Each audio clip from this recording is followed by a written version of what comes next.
tough to hand that one seller to a buyer's agent. And we were losing our opportunities. Or vice versa. Somebody is out with a buyer and they found the right house to buy, and then they would turn them over to me for me to go and list their home. Yes, we went through the whole song and dance of, well, I'm the specialist in this, and so is the specialist in helping buyers. But we were losing touch and losing that relationship and losing business. So at that point, we converted and became more of hybrids, where if you built that relationship, you stayed with that relationship, whether you started with a buyer and then you turned them into a seller. So hybrid agents know when to hire or when to convert that over, depending on the market and depending on how busy you are. Any questions on that? Has automation changed? Absolutely. Tracy says, you are in the when to build a team class. Okay. But anyways, automation certainly is changing the way we do things. Here's a question. Why do agents join a team? Why would they join a team? Does anybody have any thoughts on that? Type in the chat. Why would they join a team?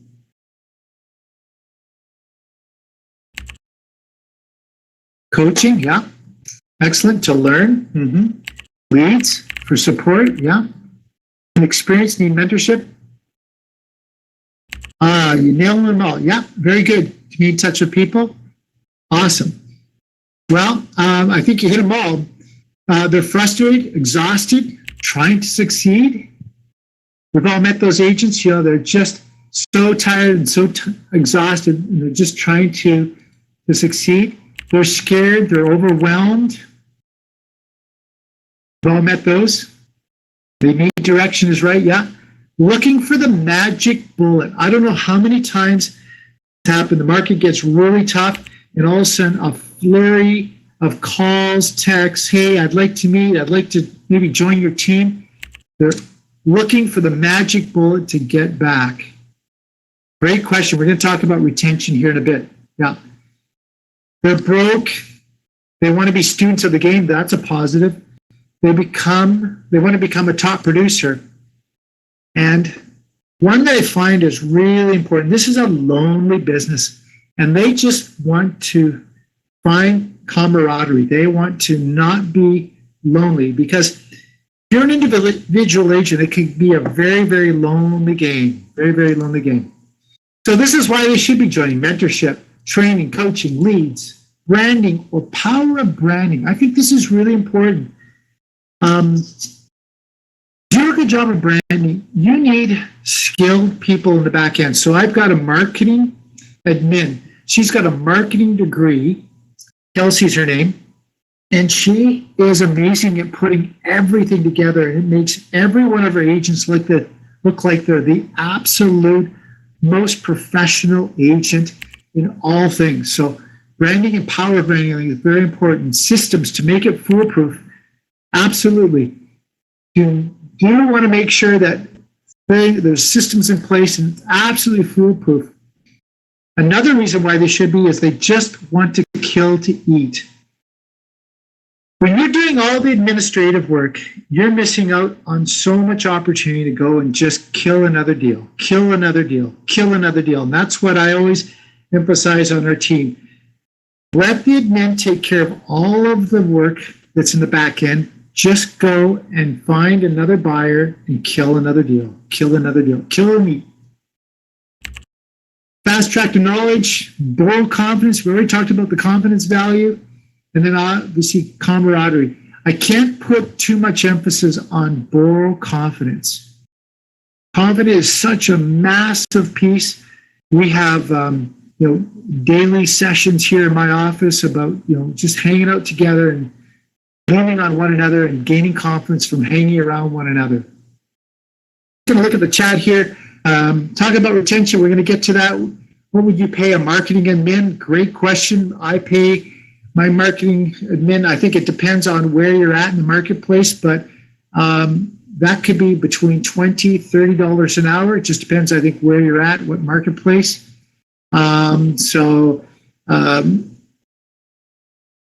That's probably the going rate. If you don't have enough business for a marketing manager, you can obviously hire one on a per deal basis or on a per project basis, and there's so many out there. You can hire VAs to do this. I have to admit, I hired my daughter. She's the marketing manager, so I've got a soft spot for my marketing admin. Anywhere from $20 to $30 to really do it well, from social media to brochures, listing presentations, buyer presentations, all those being done on a regular basis. So be in that range there. Yeah, great question. Great question. So team engagement agreements, and you need these. These are really, really important. Before you hire that first person, make sure that you've got some of these. If you want one, so to me, I'll gladly share some of my team agreements, my split structures and so forth, manuals, protocols, policies. These are really important as well. And yes, if you're just hiring your first person or first agent, maybe don't need all these, but it'd be great to have. So if you'd like some of this material, reach out to me and I'll gladly give them to you as a starting point, as a jumping off point, just to get some reference on what to look for in that. So let's talk about hiring that right agent. This also builds into your question on retention. And I'm just, was that Laird that had that retention question? Anyways, this is kind of diving into the retention question. And so when you make your life about the who, and it's really about the who, instead of the what, your potential becomes unlimited. Figure out who the who is. Hire the who. Basically, hire the who. And I love this analogy or this circle of influence. Whose circle or influence or fear of hurdles are you going to bring into your office? And maybe you need to ask yourself, who are you? Who are you? What is your donut size? Ask yourself that. And if you would love to put in the chat, I'd love to see who you are. Are you the optimist? Are you the survivor? If you're a victim or a fatalist, you probably aren't going to put it in the chat, but maybe you are. Who are you? Are you an optimist or a survivor? Always the optimist. I love that. I love that. I would say if I could hire the ideal person, I would probably hire the survivor that is an optimist, that order. I think of a survivor that we all know, Dave Kennard, EXP Expansion Specialist, Growth Specialist. I don't know if you know Dave's story. I don't know if he wants me to share this, but Dave had an accident that he shouldn't have survived. I don't know if you know that. He was in a terrible boating accident. And I look at Dave, and he is the optimist, but he's also survivor because he had a fight to survive, basically. In some ways, I'm a survivor. I broke my neck when I was 14. I woke up paralyzed. I learned to walk, learned how to do everything all over again. So I'm a survivor optimist myself.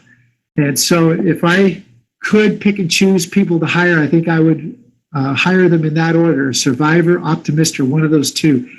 If I find a victim, and it doesn't take long to find a victim or a fatalist, close the door on that one really, really quickly.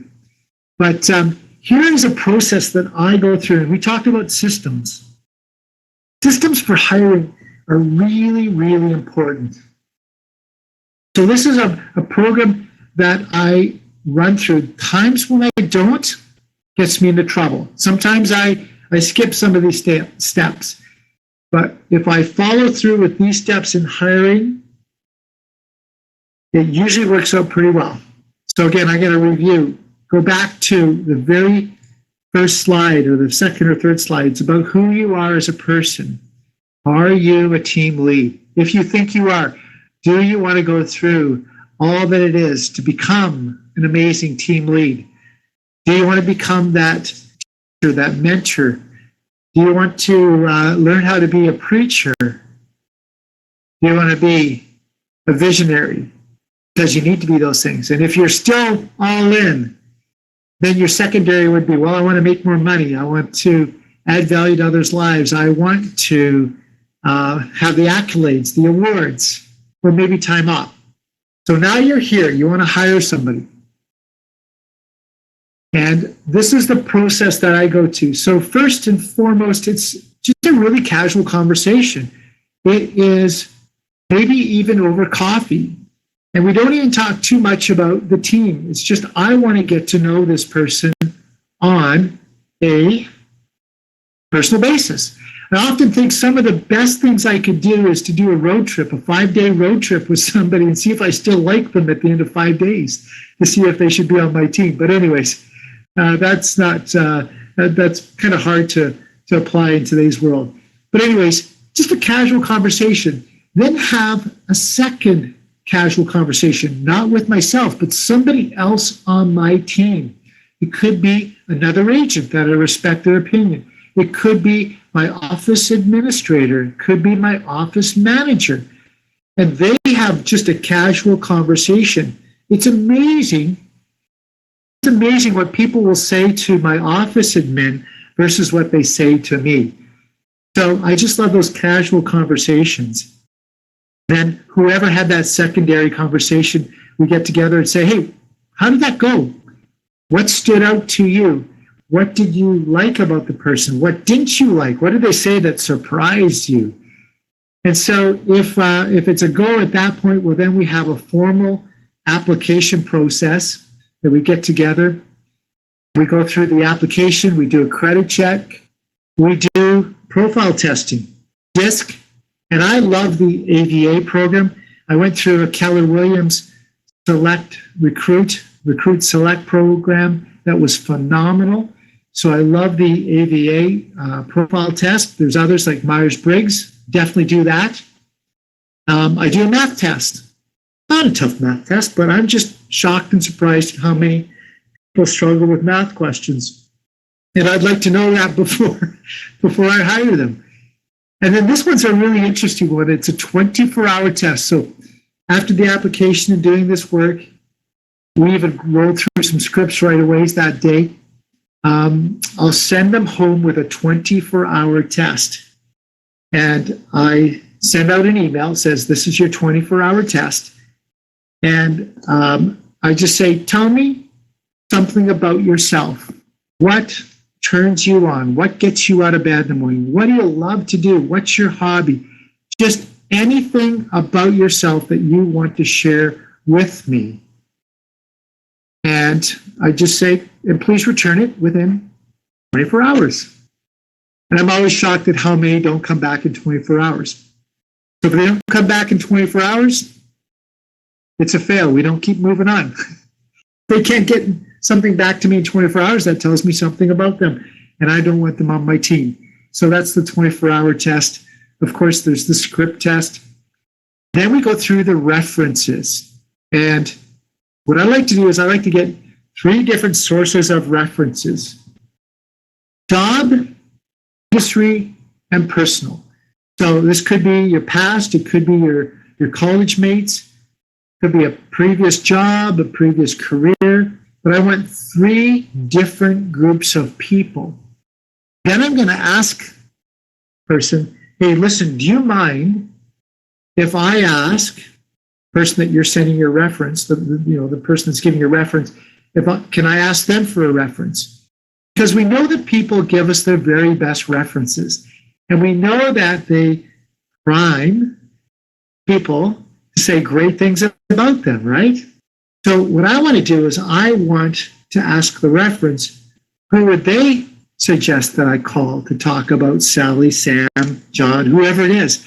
And I'll try and go 3 deep, because when I get to the second layer or even the third layer, now I'm getting the true reference. Does that make sense? Any questions on that? The references? It's going 3 deep. It's a ton of work. But oh my goodness, you really find out who you've got sitting in front of you. I've been fooled way too many times. So by doing this, often I'm not fooled. Anybody have any questions on the 3 levels of references?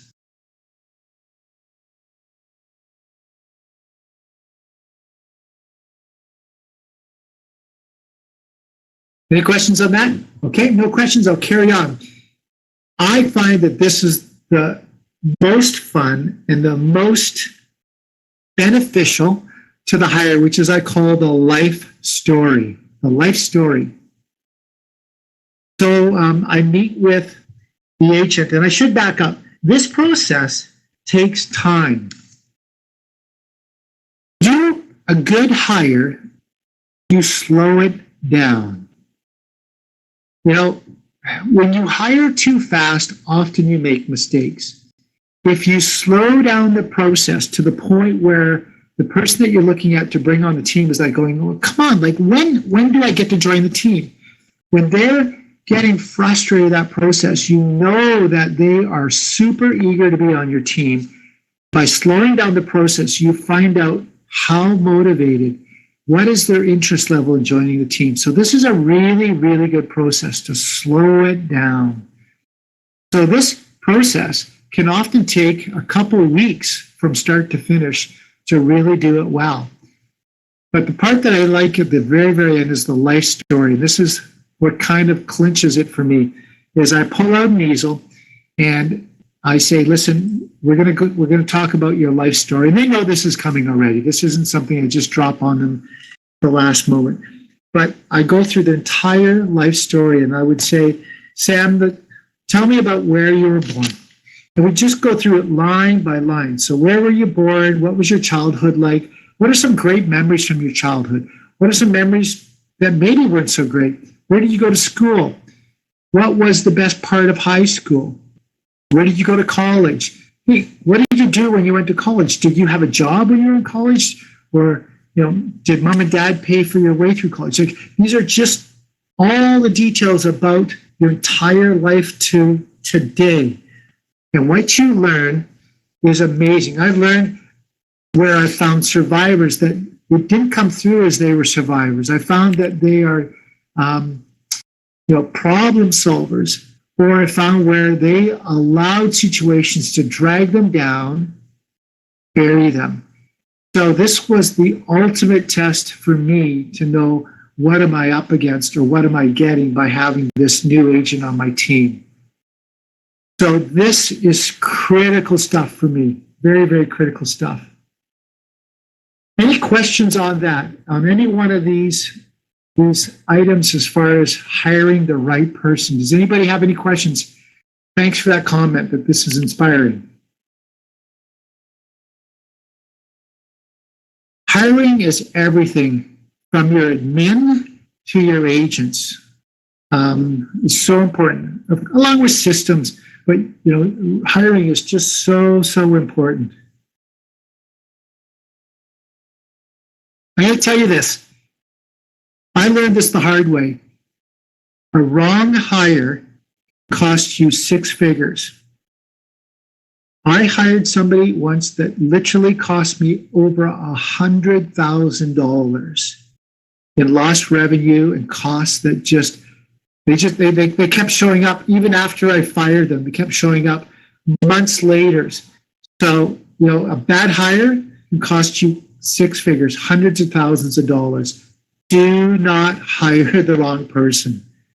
Please, please. And if you've got questions on that, just reach out to me. I'd love to share some of the details about that. I don't want to share it here openly, but there's some things that you just have to be so, so careful. What I will say about that hire is I was fooled. I was fooled by the production of the agent. But, oh my goodness, this agent, if I hire, I will have that much production more on my team. It turned out it caused less production because that person was so disruptive in the office and from the admin all the way down to the agents. So a wrong hire can cost you 6 figures in a hurry. So you got to trust your gut. So fire fast. I love people and I want the very, very best for them. When they don't give me their best, they put my mission at risk. So make sure you got the right people on your team, because it can be disastrous. Imagine going to the moon. You've got the wrong people in your spacecraft. Now what? Core values are so important. And so, I love our core values at EXP. And so if you can build these core values into your own team, you're miles and miles ahead of everybody else. So I love our core values, and we try to live these out in our team at Xmas here every day. Love our core values. One thing that we do a lot of is goal setting, and the book that we're using right now, or the workbook that we're using right now, is the 4 laws of execution, or the 4 disciplines of execution. And in that book, it talks about WIGs, wildly important goal setting, wildly important goals. And so here's just one of our meetings, and we're wearing our clown wigs and having some fun with it. But we love goal setting. This is something that's really important. Wildly important goals are, I read them that many times. Yes, I love the wildly important goals. So whatever it is, you need to have structured meetings to set goals. One of the most important meetings we have every year is what we do in December. We spend a couple of days working through our next year goals, planning out individually, planning out our team goals, and sitting together and eating together, and helping each other find out the true potential of each one of us, then building a team. This year, our wildly important goal as a team was 200 5-star Google reviews. So often in our goal setting, we can get so consumed with, the hurricane or tornado that's happening around us. Our daily lives is so busy. We forget about our real intent, our real goals. So we need to measure them, and our measuring to know how we're doing was our Google reviews. So we're working to see if we can't generate 500 Google reviews. If you go check out our Google reviews, obviously we're not there, but hey, I'd encourage each one of you to go to xmas.com and give us a 5-star Google review if you'd like to do that. We'd really, really appreciate that at our office. Accountability is so important. That's what happens in our team meetings. That's what happens in our goal setting. Rob, our team lead, our team manager, as far as agents, sends out an accountability worksheet every day. And we have contests that are running on a daily basis just to keep ourselves accountable. This is so important in building a team. So we do that on a daily basis. We track our production, obviously. Then we talk about retention, and maybe I'll slow it down here a little bit. Retention is a challenge. I'm going to say it's a challenge in building teams. And I think it was Laird that asked about retention early on. Please talk about retention. I see that in the chat box. I'm going to share a personal story that I wish I could back up time, because I think if I could back up time, I would have better retention on my team. Now, one of the things that happens on teams, especially if you're a really well-oiled machine and you're good at helping agents take their game to another level, if you can help them increase their production by 20, 30, 50%, often they start looking over the fence and thinking, well, why am I here? I'm pretty darn good already. I can move on and do my own thing. And I've had many agents come to my team and learn, glean, and then leave. And as a team lead, in years past, that was always kind of a troubling thing for me. And it would hurt at times. You'd help an agent get on track, and then they would leave right away when they became very productive and they got their systems and they saw how to do things, and they took our systems, our information, and our mindset and went and did it on their own. And so I'm going to share this. It was back 15 years ago, actually, when I had somebody give me some advice, was talking in my ear about my team and gave me some bad advice. Thought that I should actually send somebody on my team away because this person that was giving me some mentorship, some coaching, did not like this individual. Said, you really need to get rid of this young whippersnapper. He's too cocky. He's too this. He's too that. And I took his advice and I sent him down the road. Well, wouldn't you know it, this fellow, and I'll mention his name, Jonathan Gelderman. Jonathan became a really great, strong individual. Started building a team, just like I built a team. And what it did is it showed other agents on my team and other agents in my marketplace that, hey, this is the formula. Go hang out with Randy or the Xmas team, glean, then leave. Start your own team. So I just want to caution you, be careful when building a team to make sure that you understand how to retain these agents. But, you know, at some point, you're not going to be able to retain everybody. And, you know, superstars from now and again are going to move on and do their own thing. But what I've learned is if I bring exceptional value, and I've got somebody on my team, Jeremy is his name. Jeremy's with me almost 15 years now. You need to continue to bring value to those agents. You need to sometimes change some of the structure to reward their faithfulness, reward their strength in helping you build the team, because they're actually building the team for you as well, helping you be part of team building, because people see somebody that's been around for years. You need to reward production. So on my team, as you move up in earnings, you start to earn more of the commission. I love paying out bonuses. Our bonus structures put in place as you meet certain commission GCI. You earn bonuses. So I'm trying to always build in retention. But I will say this, since joining EXP, I worry about that far less. And I know that by having agents come through my office, learning, gleaning, and they move on, I am grateful for what I've been able to share with them, teach them, and I hope my legacy builds from that. So that comes back to that leadership piece. Leverage. I'm leveraging through them. They're leveraging through me. And legacy is being built. That is the true definition of leadership in my mind. Anything else on retention? Would you like me to expand on that, Laird, or is that enough at this point? Or anybody else have anything to ask me about retention?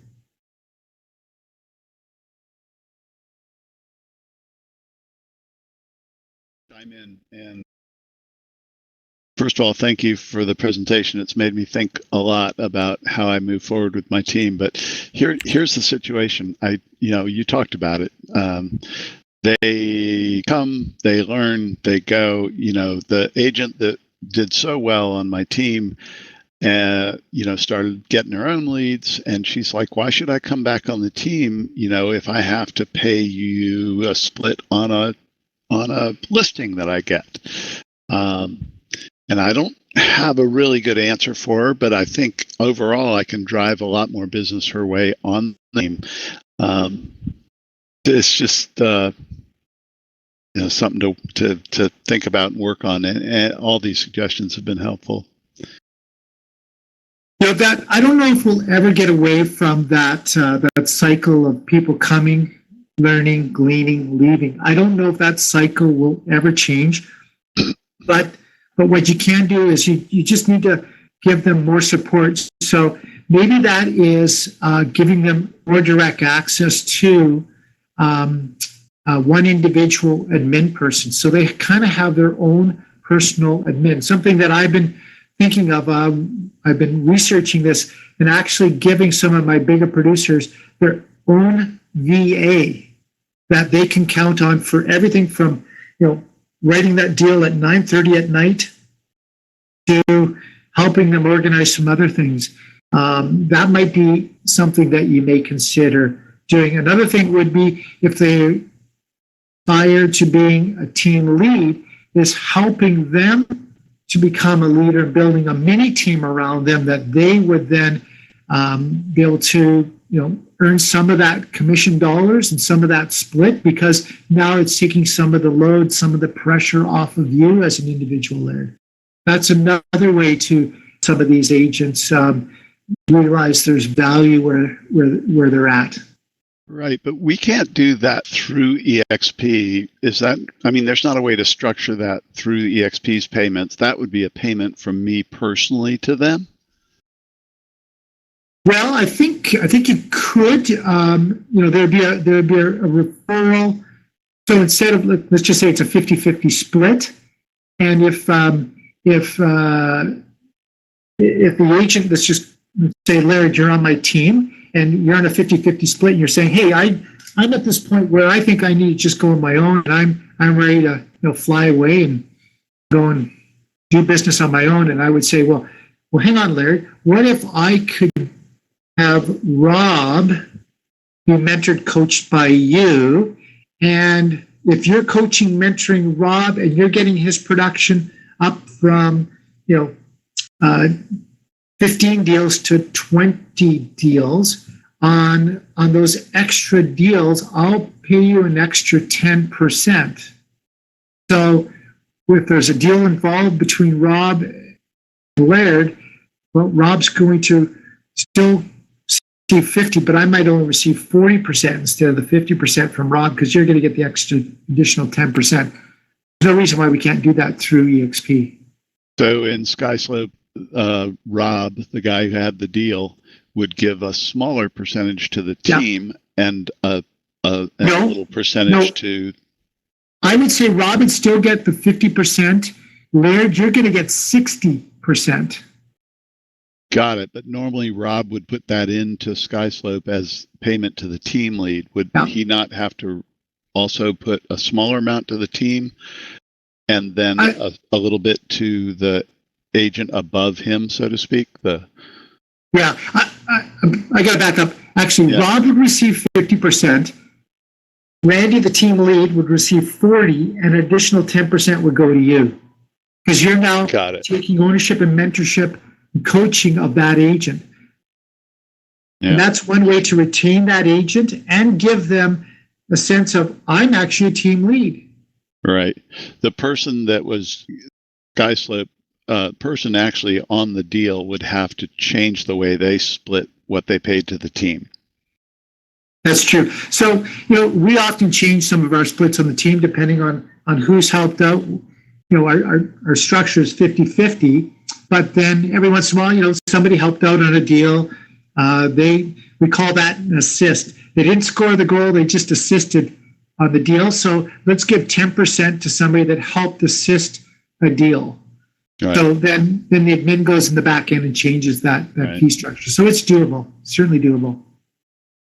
Hey, can you put your name in your email in the chat?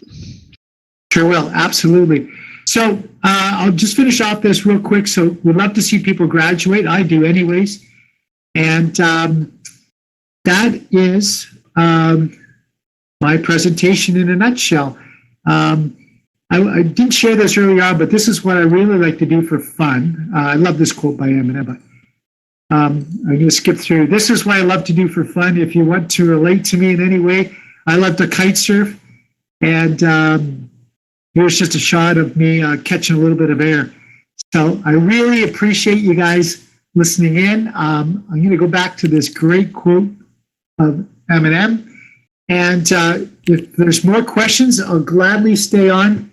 I've got to run here for another event in about 10 minutes, but I can hang around for another 10 minutes and I'll type in my contact information as well. Is there any other questions?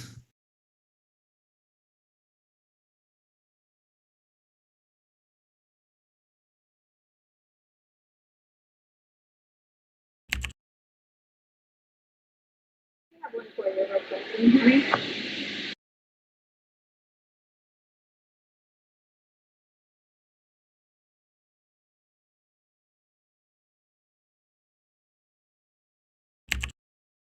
As you can see, I have a webcam that's in my keyboard.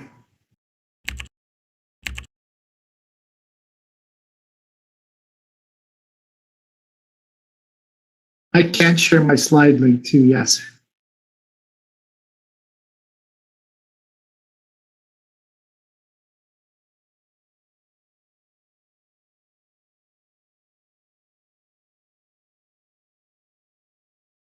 Gonna have to go out and bring it back in here real quick.